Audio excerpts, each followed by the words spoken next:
And one of the things I talk about is what are your long-term hopes for your kid?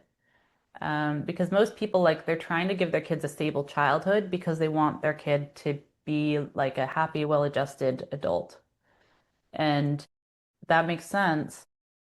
But what they're not giving their kid is an example of a happy adult life. And so their kid is still going to be in young adulthood trying to figure something out that hasn't been modeled for them if they continue on this path. And so I'll talk to them about like childhood really matters, but childhood is relatively short and adulthood is relatively long. And if what you're modeling to your kid about adult life is it's all about settling and sacrifice.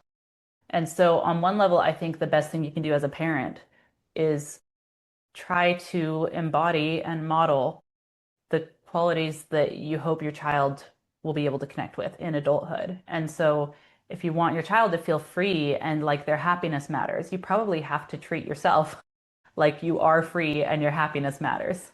I don't think there's a way around that, that if you're not willing to model that, your child is not going to internalize it.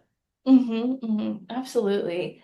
I think, um, our kids' relational issues, um, are impacted by our relational issues. And so if you think about couples who are struggling, so that, like, for example, this couple I'm talking about, I think it goes to your point is the kid is going to show up similarly in the world. If my dad just sort of says, well, this is as good as it's going to get, I'll put up with whatever shit my wife does or what she's not willing to do in terms of connection. And he plays a part in it too, to be clear. But I think the daughter learns that. That's sort of what it means to be a partner. Do Hmm. that. Yeah, I agree. I mean, another thought experiment that can help people sometimes is to think about like, if you saw if your child in their 20s or 30s or 40s was confiding in you about their relationship and it sounded just like this, like what advice would you give them? What would you want them to do? Mhm. And people usually have an easier time wanting more for their imagined future adult child than they do wanting more for themselves. Like they usually don't want to, they don't imagine themselves telling their child, yeah, I think you should just not rock the boat, keep it easy and, and calm and just settle for this. I have run into that occasionally, but most people don't visualize that. They picture wanting more for their kid. Yes, that's interesting because I think you're right that most people do want more for their kids. It's easier.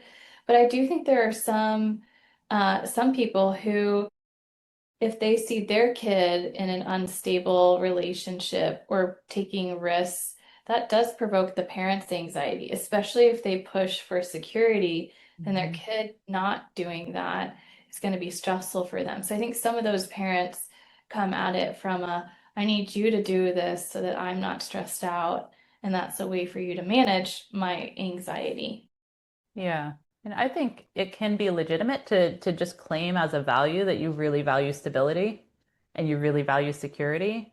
And those things are going to make it hard to have an intimate marriage. You could have a really good role-based marriage, and I think there are some really good role-based marriages where that actually works out well, and everyone is pretty happy. I think where it becomes really difficult, like what you're describing with this couple, they're not on the same page about wanting that. And so there's one partner saying this is good enough, and the other's saying, I don't know how, this really isn't good enough for me, or at least I'm very unhappy with it.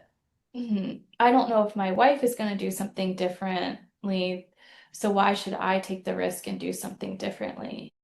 And by the Hmm. way, it's pretty hard for me to do something differently as well. But I do Uh-huh. want Yeah. something. I want something better, but I don't really want to do what's required to get that better thing for me Hmm. or to put the relationship in, uncharted territory where I don't know how it's going to go.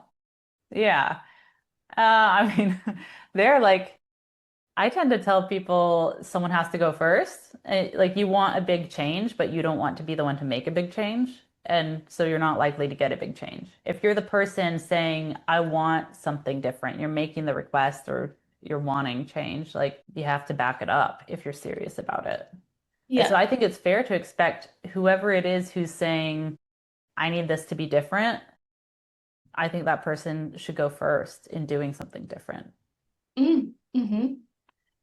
Probably not what they want to hear, but yes, I think that makes sense. hmm But there is such fear of rejection.